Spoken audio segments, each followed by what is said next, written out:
Hey guys, it is Saturday. I have to work a little bit later. I slept good and late because I get more and more introverted as I get older, and I need to be well rested and feeling peaceful before I have to go do heavy social interaction, especially on a Saturday when I'm not used to it because you guys know I'm normally home sculpting or napping or just mindlessly watching television.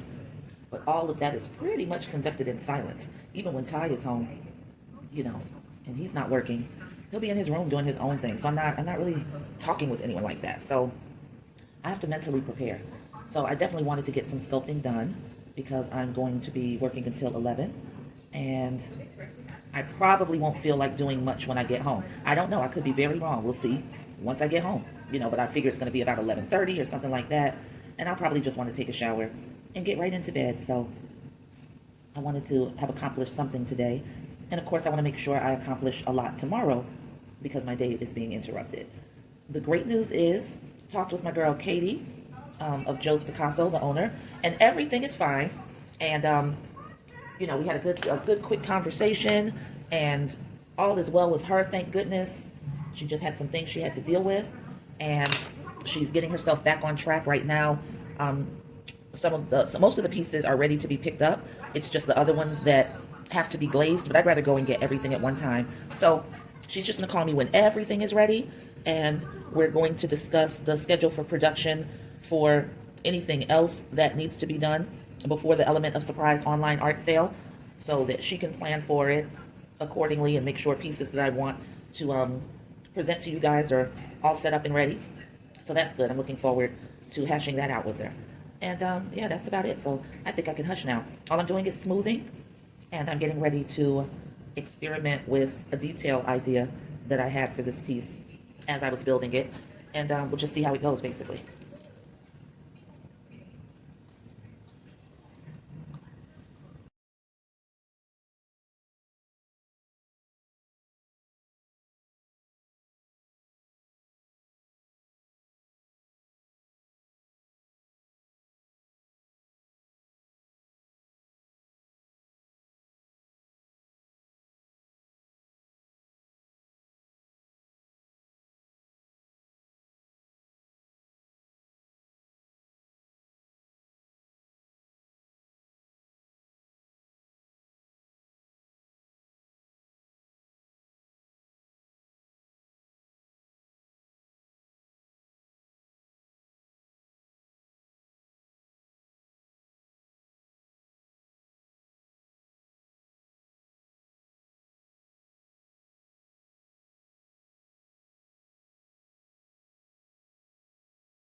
Did y'all see that? Clumsiness. You have to learn grace while you are sculpting. And you have to learn awareness. Where is my piece in relation to my hands and how I'm moving and what I'm going to be doing? Because you will gouge out a part of your sculpture so fast, just being clumsy and unaware. And those two things are part of my just natural personality traits, so you know I can't tell.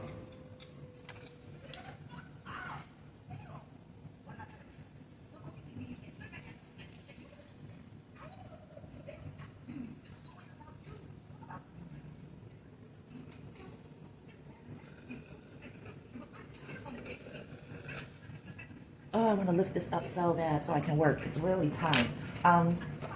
Yeah, I think it's time I go ahead and separate her. It's going to be a little while before her features are leather hard, but that's what the towel is for, so that I can lay her down into something that's going to conform to the bends and curves, like memory foam practically, and go from there.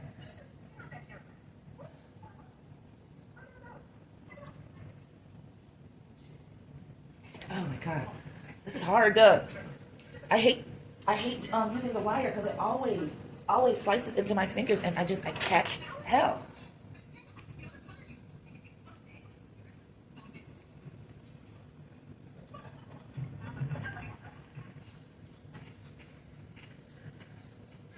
So I'm using a sawing motion and hoping for the best.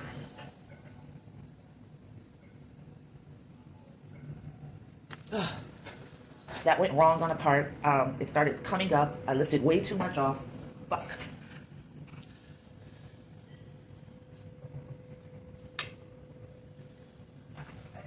All right. Look at this. This is such a huge layer. I don't know, guys. We're going to have to see if this piece is going to be capable of surviving. I'm going to have to come in here and cut the areas out that got damaged.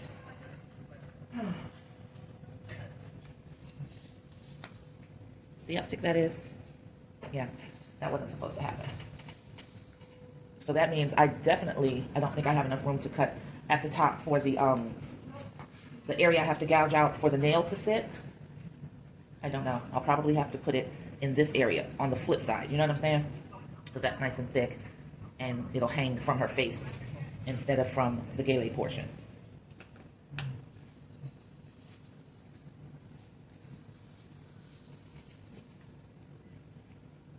And that's why I told you, it's better to have too much clay than to build thin and not have enough, especially if you're doing something like this and you're only, you're at beginner skill level like I am, because all of this clay that came off of the bottom, if I had only made the Gele about that thickness, I would have sliced completely through to the front and spent, hours working on something that is in no way viable.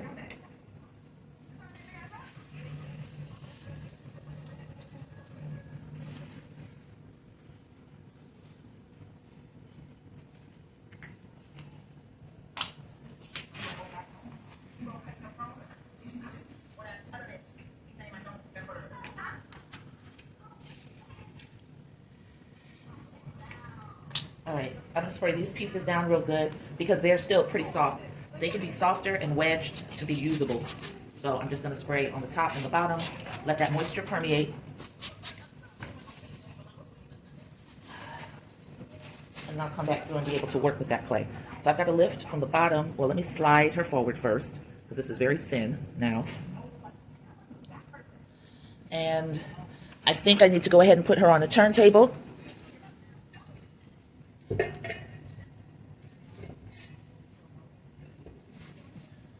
So let me do that.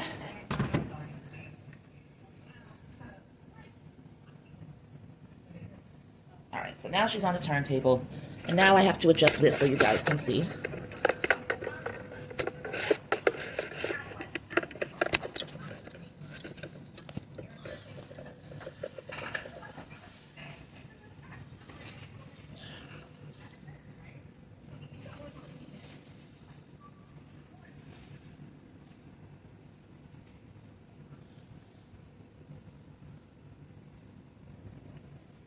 Now, the problem with this breaking off the way it did is that this part thins out so dramatically that it might not it might end up encouraging it to crack right at that juncture.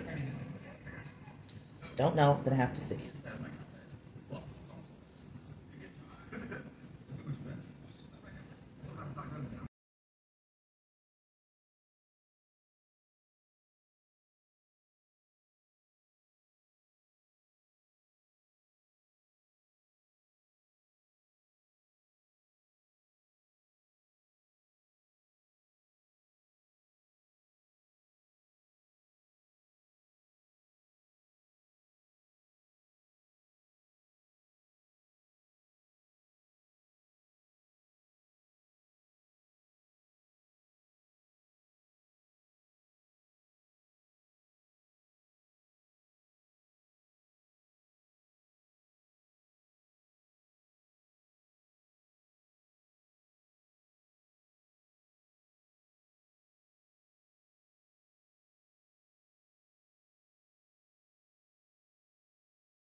All right, so that's where I'm stopping for now. Yeah, it is 38 minutes. I'm working on this. I was standing up for the last bit of detailing because I needed to see it from a different perspective from the top. So let me see if I can brush this off.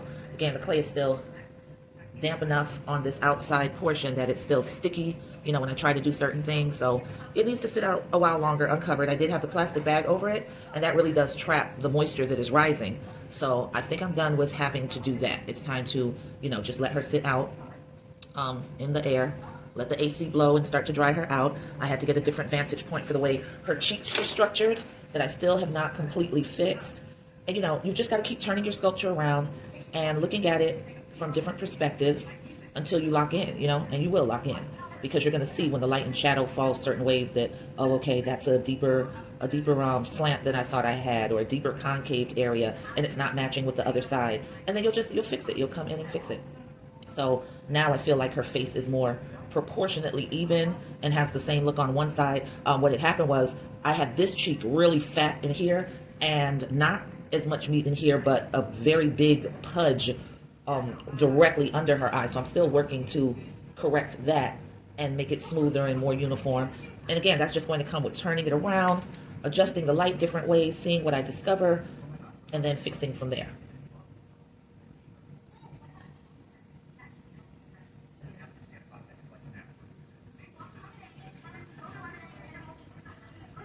And it's just so much fun creating a person, especially. I mean, it's fun creating anything out of clay, but when you tap in and make for what is in all intents and purposes an actual person, it just, I don't know, it's a very fortifying feeling.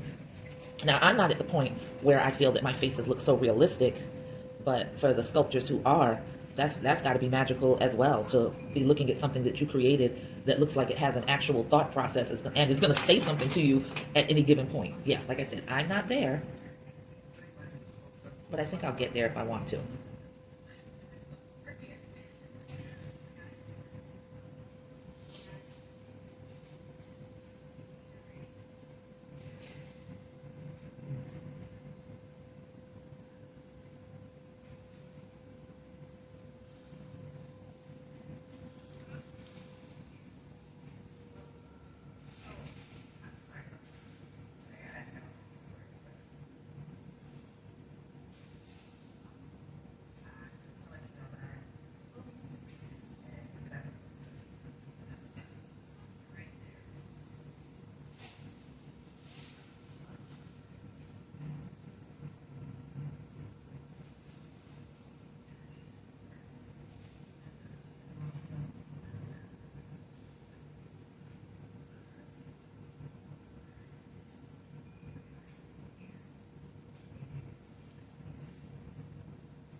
All right, now we're calling it for real at 46 minutes, okay? So I'm gonna take my break.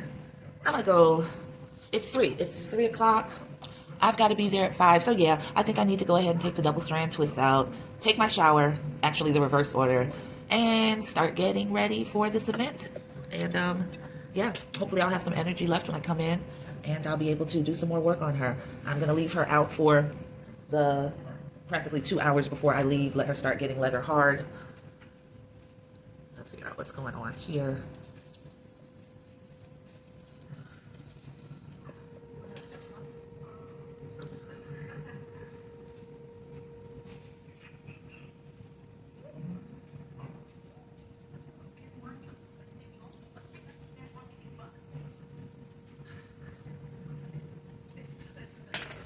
All right, peace.